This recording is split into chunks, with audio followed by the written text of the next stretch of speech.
This channel does not promote any violent, harmful, or illegal activities. All content provided by this channel is meant for an educational purpose only. আর এবার যে খবর আপনাদের সামনে আমরা তুলে ধরছি, এবার কে রাজ্যে মানে আমাদের এই পশ্চিমবঙ্গেও ডিটেনশন ক্যাম্প। বিপদ কি বাড়ল অনুপ্রবেশকারী সন্দেহে ধৃত বাংলাভাষী শ্রমিকদের।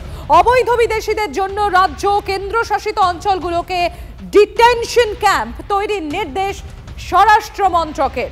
মঙ্গলবার মানে গতকালই একটা নোটিশে এমনই নির্দেশ দিয়েছে কেন্দ্রীয় স্বরাষ্ট্র মন্ত্রক। আপনাদের আরো একবার জানাবো, এবার কি এই রাজ্যেও ডিটেনশন ক্যাম্প।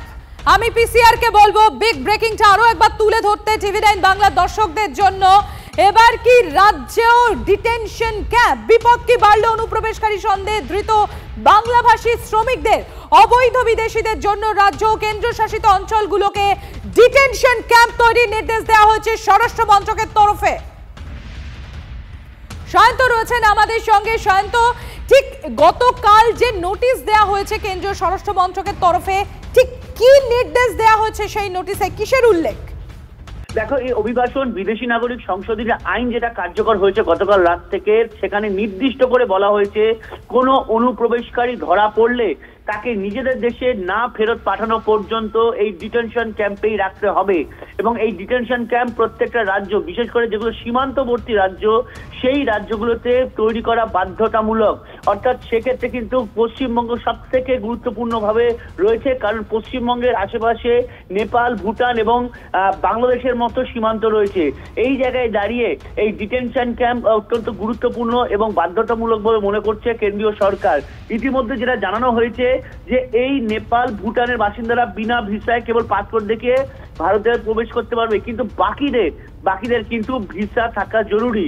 এবং সেক্ষেত্রে তারা যদি উপযুক্ত নথি না দেখাতে পারে ভারতে থাকার এবং ভারতের প্রবেশের, তাহলে কিন্তু বাকিদের বলতে কি সায়ন্ত বাংলাদেশিদের বলা হচ্ছে? একদমই, শুধু বাংলাদেশই নয়, বাংলাদেশের সঙ্গে চীন রয়েছে, পাকিস্তানের অনেকে রয়েছে যারা বাংলাদেশ, এখন বাংলাদেশের সঙ্গে পাকিস্তানের যেহেতু সুসম্পর্ক, আমাদের সঙ্গে থাকো সায়ন্ত। আমরা ইতিমধ্যেই টেলিফোনে যোগাযোগ করতে পেরেছি তৃণমূল কংগ্রেসের সাংসদ সামিরুল ইসলামের সঙ্গে আমরা যোগাযোগ করতে পেরেছি। সামিরুল সাহেব, এই যে গতকাল থেকে এই যে কেন্দ্রীয় স্বরাষ্ট্র মন্ত্রকের যে নির্দেশ এবং তাতে স্পষ্ট করা হয়েছে ডিটেনশন ক্যাম্প করতে হবে, তাহলে কি এবার এ রাজ্যেও ডিটেনশন ক্যাম্প হবে? দেখুন, এই বিলটা হওয়ার টাইমে টিএমসি কংগ্রেসের তরফ থেকে টিএমসি কংগ্রেসের সাংসদরা সবের থেকে বেশি বিরোধিতা করেছিল পার্লামেন্টে। এই বিলটা ফেডারালিজমের যে স্ট্রাকচার সেটা পুরোপুরি ক্ষুণ্ণ হবে এবং পুরো সবকিছু মানে একদম সেন্ট্রালাইজ করে নিচ্ছে এবং নিজেদের ইচ্ছা মতো যে কোনো ভাবে যা কিছু করছে। এবং এই বিলের ফলে যে নোটিশে যে দু তিনটা জিনিস বলেছে, তার মধ্যে একটা যেটা হচ্ছে যে সন্দেহ হলে তুমি করে নাও। কিসের ভিত্তিতে সন্দেহ? এবং যে অফিসাররা থাকবে তার ট্রেন নয় কোনোভাবে। এবং এর ফলে দেখা যাচ্ছে, যেমন আমাদের মুরারইয়ের একটা এক্সাম্পল দিই, যাদের 6 জন সুইটি বিবি এবং সোনালী খাতুন বর্তমানে 8.5 মাস প্রেগনেন্ট লেডি, এবং 3 জন মাইনার আছে যাদের 1951-এর জমির দলিল আছে, তাদেরকে হঠাৎ করে দিল্লি পুলিশ এবং এফআরআরও দিল্লি তাদেরকে বাংলাদেশি বানিয়ে এবং দিল্লি পুলিশ মারধর করে বাংলাদেশি লিখিয়ে তাদেরকে পুরোপুরি বাংলাদেশে পাঠিয়ে দেয়। সামিরুল সাহেব, আপনার এই কথা সূত্র ধরেই আমি তাহলে একটু জানতে চাইবো, এই যে ডিটেনশন ক্যাম্পের যে স্পষ্ট নির্দেশ দেওয়া হয়েছে, তাহলে কি এক্ষেত্রে এই যে বাংলা ভাষী বলে যে সমস্ত পরিযায়ী শ্রমিকদেরকে আটক করা হয়েছে তাদের ক্ষেত্রে কি বিপদটা আরো বেশি বাড়লো? আপনি কি মনে করেন?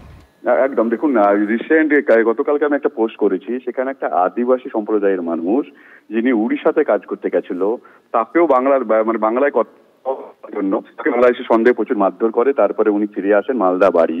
এবং এখানে মানে কোন রকম কোনো ধর্ম দেখা হচ্ছে না। বাংলায় কথা বললে আমরা দেখেছি অনেক মতুয়া বলুন, রাজবংশী বলুন, দাস টাইটেলের অনেক, হাজরা টাইটেলের অনেক, যাকে পাচ্ছে তাকে বাংলাদেশি সন্দেহ করছে। এবং রিসেন্ট অনেকে মধ্যবিত্ত বাঙালি সম্প্রদায়ের মানুষ যারা হোটেল নিতে গেছিল দিল্লিতে, তাদেরকে হোটেলও দিচ্ছে না। এই বিলটা পুরোপুরি একদম যুক্তরাষ্ট্র কাঠামোকে ভেঙে দেওয়ার একদম পুরোপুরি, এটা যুক্তরাষ্ট্র কাঠামো ক্ষুণ্ণ করা হচ্ছে এবং যুক্তরাষ্ট্র কাঠামোর ক্ষমতা পুরোপুরি খর্ব করে দেওয়া হচ্ছে। ধন্যবাদ সামিরুল সাহেব। আপনাদের জানিয়ে রাখি, ইতিমধ্যেই কেন্দ্রীয় স্বরাষ্ট্র মন্ত্রকের তরফ থেকে যে নির্দেশ দেওয়া হয়েছে তাতে কেন্দ্রশাসিত অঞ্চল এবং রাজ্যতে ডিটেনশন ক্যাম্প তৈরির স্পষ্ট নির্দেশিকা রয়েছে। আমরা ইতিমধ্যে টেলিফোনে যোগাযোগ করতে পেরেছি। কেন্দ্রীয় শিক্ষা প্রতিমন্ত্রী ডক্টর সুকান্ত মজুমদার রয়েছেন আমাদের সঙ্গে। সুকান্ত বাবু, এই যে কেন্দ্রীয় স্বরাষ্ট্র মন্ত্রকের তরফে যে নির্দেশ দেওয়া হয়েছে ডিটেনশন ক্যাম্প তৈরির কথা, এরপর তৃণমূল কংগ্রেসের তরফ থেকে বলা হচ্ছে যে যুক্তরাষ্ট্রীয় পরিকাঠামোতে এটা আঘাত করা হচ্ছে এবং মানুষের যে সাধারণ যে নাগরিক অধিকার রয়েছে সেটাও খর্ব করার চেষ্টা করা হচ্ছে এই ডিটেনশন ক্যাম্পের ফলে। আপনাদের কি মত, কি বলবেন? দেখুন, তৃণমূল কংগ্রেস ভোটের আগে হাওয়া গরম করার চেষ্টা করছে।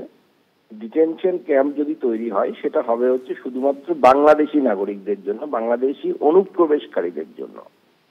পরিষ্কার কথা, আমরা স্পষ্ট করে আরো যদি বলতে হয়, বাংলাদেশ থেকে আসা হিন্দু, বৌদ্ধ, জৈন, শিখ এদের কিছু হবে না।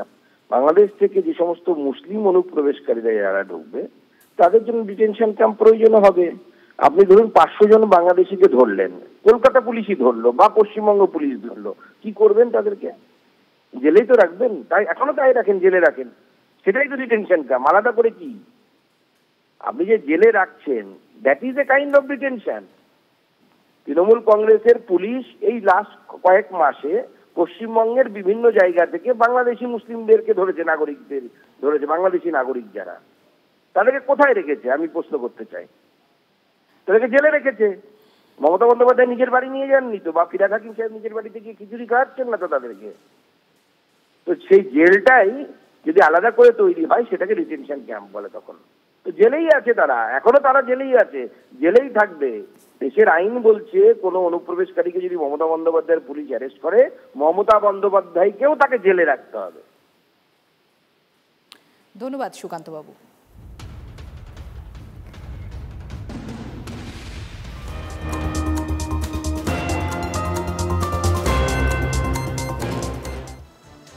এবার নজর রাখবো আমরা পরের খবরের দিকে। এবার বেলাগাম রায়না 1 নম্বর ব্লকের তৃণমূল কংগ্রেসের ব্লক সভাপতি বিজেপিকে পিটিয়ে ঠান্ডা করার নিদান, হাত পা ভেঙে গাছে বেঁধে রাখার হুঁশিয়ারি তৃণমূল কংগ্রেস নেতা বামদেব মণ্ডলের। তৃণমূলের এই ধরনের হুঙ্কারে ভয় পায় না বিজেপি, ভয় পেয়ে এই ধরনের মন্তব্য করছে শাসক শিবির, পাল্টা তো গেরুয়া শিবিরে। ঠান্ডা করবো একটা করে বিজেপিকে। যদি কোনো বিজেপির নেতা, কোনো বিজেপির চামচা, কোনো বিজেপির ক্যাডার যদি এখানে সাম্প্রদায়িকতার বিষ ছড়ানোর চেষ্টা করে, কাউকে যদি বাংলাদেশি মনে করে তাদের উপর অত্যাচার করে, তার হাল কিন্তু আমি প্রকাশ্য মাইকে বলে দিলাম, প্রশাসনের সামনে বলে দিলাম যে পিটিয়ে তার হাত পা ভেঙে দিয়ে গাছে বেঁধে রেখে দেবো। এই পুলিশের কর্তব্য যে তাকে নিয়ে যে হসপিটালে ভর্তি করবে, ব্যাস। মনতোষ রয়েছেন আমাদের সঙ্গে, আমার সহকর্মী মনতোষ। 2026-এ অর্থাৎ ভোটের আগে আবারও একবার সেই হুঁশিয়ারি, মার দাঙ্গার হুমকি, আবারও সেই নিয়ে বিতর্ক শুরু।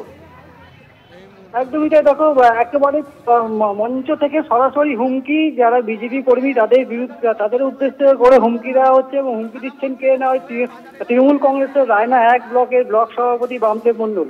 তিনি সরাসরি হুমকি দিচ্ছেন যারা বিজেপি কর্মী আছে তারা যদি বাড়াবাড়ি করে, তারা যদি সাম্প্রদায়িক সম্প্রীতি নষ্ট করার চেষ্টা করে, তাহলে তাদের হাত পা বেঁধে রাখা হবে, তাদের গাছে বেঁধে রাখা হবে, মারধর করা হবে এবং পুলিশের উদ্দেশ্য বলছেন পুলিশ শুধু এখান থেকে তাদেরকে নিয়ে গিয়ে হাসপাতালে ভর্তি করার ব্যবস্থা করবে।